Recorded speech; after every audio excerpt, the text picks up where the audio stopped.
Anybody else?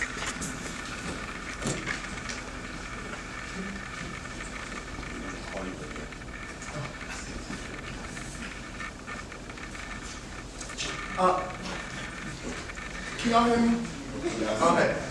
So when I saw those videos and thinking about what I saw, what I felt, what's your name? What'd you hear? What I hear. Here I definitely say it looked like community, right? I felt when people were calling out Blair, people were calling out Mistrati, when people were calling out, I'm gonna black shirts. When I was when I heard them calling out NOLAN, it was definitely, I saw community, I felt community. I think when I think about how I felt, it's hard for me because I talk about this with Mother Desire Revlon, we work together. And I think what I constantly struggle with is a sort of pitting people against one another, to see who's prettier, who looks more real, right? And I think to myself, what does real mean? You know, so that's what I'm sitting on right now, is sort of processing those feelings and those emotions. Like, how do I feel community at the same time feeling people being pitted against each other, right? So yeah, that's sort of where I am right now. I heard a lot of emotion from the crowd.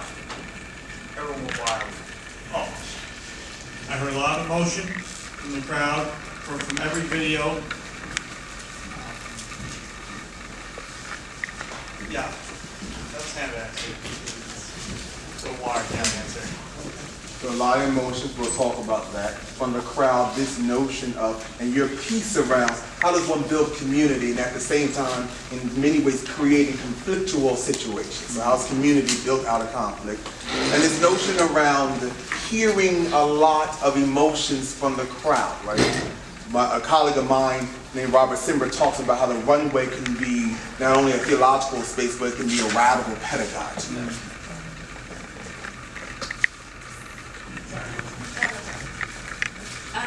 So I used to be in pageants, and it was kind of an interesting, I liked the point of view that you got to see how intense their faces were when they were taking place, and that's a point of view I'm not used to seeing. But I remember it kind of put me back into my old pageant times when I was really young when I did it, and how just you could feel the sense of just pride, I think, of them walking. The rush of the crowd of like, oh, they can see me and like I exist, and there's like a certain sense of, nobody can ignore you when you're on stage like that, and I find that very interesting. And so it just kind of felt very nostalgic in a really weird way, and also like just, I don't know, there was a certain sense of like confidence that they alluded that I know that I like always like aspired for that when I was really young. Take you on the road too. I mean, there's a couple of things that you said I think is important. This piece around, as you talked about, emotions from the crowd, right? But this piece around pride, right? So here is a community, and to respond to what you were talking about, Amir, how does one build community but pit one against one another? So here's this piece around, I remember we were in Atlanta, and we're having this conversation. Here's this piece around, what does it mean to come to this space? If anyone's been to a ball, we do this thing called LSS, and you call people out at the beginning of a ball and giving them sort of adulation. So what does it mean in this space where in nowhere in society does it say black and trans, right? Not only are okay, but the black and trans in many ways have been antithetical to okay. But in this space, you have a whole crowd lifting you up, which allows you in many ways to be resilient over and against what I call the social minefields of transphobia and homophobia. But also around how, again, these trans women particularly feeding off of not only the emotions of the crowd, but being able to give back to the crowd in a space that's created by the people for this particular community that's not only just performative, but it's a safe space. So, thank you for that. You can. I'm sorry. No, go ahead. Quick question.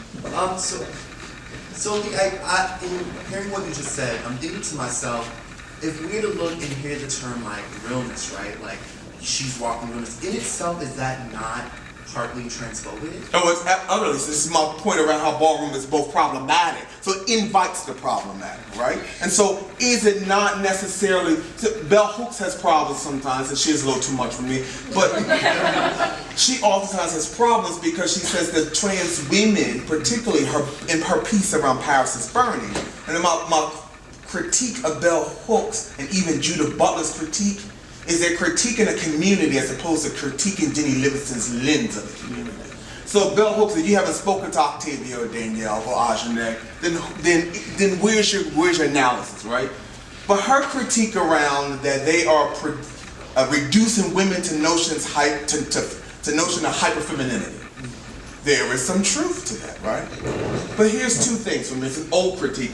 One is, because of transphobia, so this notion of realness, right? But because of transphobia, the thing that's most economically viable, unfortunately, however, is sex work. The notion of realness oftentimes is necessary for economic viability. Second thing, I live in New York City. When I get on the A train, I never hear the conductor say, next stop Ballroom, which means that trans folks live in real communities. The notion, and so my problem with Bell Hooks' critique is that it doesn't have real lived experience. The other thing is that because of technology, right? Because of YouTube and because black gay men particularly are working in entertainment, hairdressers and choreographers, and exposing the community to a lot of these performers. Now you're seeing performers look at trans women from the house ball community and perform them.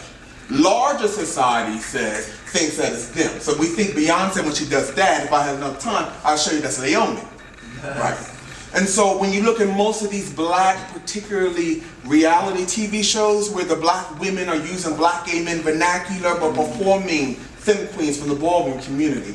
So this critique around reducing women to hyper notions of femininity is not adequate critique, because now a lot of these women are looking through this trans woman's performance from the ballroom community and performing it and reproducing it. You know, if we want to talk about reparations, this community is owed a lot of money. So, Kyle and Kyrie are not only both of my colleagues and has come from the house ball community, the House of Allure, but as Nolan talked about, not only the mere genius to create a magazine that puts both Du Bois's notion of the talented 10 in conversation with the ballroom's notion across the board, these dialectical tensions of classism and a working class community. One of the things I want to ask you both was, what was the desire for you to create this, number one? And why still, because of your success, attach yourself to a house ball community when the larger black community has historically been classified, and it's easy to hide from it? Thank you, Michael. Thank you, Nolan, again, as well, for the word you spoke earlier about the publication, because that is really why we do it. So that, you know, black gay men, such as myself, like Nolan, who's like part of the younger generation, we can see ourselves and be validated and see that we are important in this world. And this very, like, in this society where media is so, like, infiltrated into our everyday lives, like, how better to do that than actually see yourself in the cover of the magazine? It's the simplest form of validation for a young man like Nolan or a young man like myself. So, yeah, that really sums up why we did it. Yeah, I think that it comes from a moral perspective. It's funny because I was at an institution such as Northeastern when I discovered the ballroom community, which was back in 1996, and I remember at the same time I was in a fraternity as well. And I didn't know that I wanted to be, I was an alpha at the time. I am. You know what it is, right? And I think that as a black man, you know, when you get into the larger world, you understand the displacement or the lack of belonging in a sort of way. But then there's also this kind of, you know, black man, butch queen narrative that we're also starting to discover and not finding places in fraternities and in academic institutions to be able to express oneself. So what I've always taken from the experience in Ballroom was the ability to validate one's own aesthetic and assign value and judgment to images and things in the context of our own understanding of them, right? So when we say in our magazine that it's a 10, we're saying that it doesn't matter what other voices think about what we're presenting to the world, but what does our own community then think about the work that we're putting into it. And for us, a big part of it is taking what we've learned at institutions of higher learning, what we've learned at corporate ad agencies, and what we've learned, you know, working at the heights of fashion and music per se, and giving it back to our own, right? Because there's this assimilation and this whitening of the work that happens, and a lot of people become very proud of those types of achievements, and we say we'd like to take that work and that energy and give it back to ourselves. So I'd love to show you guys a little bit of work as we talk further about it, but you'll start to see a lot of the imagery that we're creating is stuff that you find in more mainstream kind of fashion publications, if you will, and a lot of times the feedback becomes, well, you know, we didn't know your community was so beautiful, right? Just like in Ballroom, we didn't know that you guys were so performative or that you had such confidence until you wind up in spaces like that where it's being taught. And we say, well, we don't want to teach, we just want to show visual representation and have you guys learn on your own accord. So we appreciate everyone who's been so supportive of that movement, but we kind of don't care in a way, and we're those new radical, media's everything, that kind of vibe. So yeah. Why the 10th?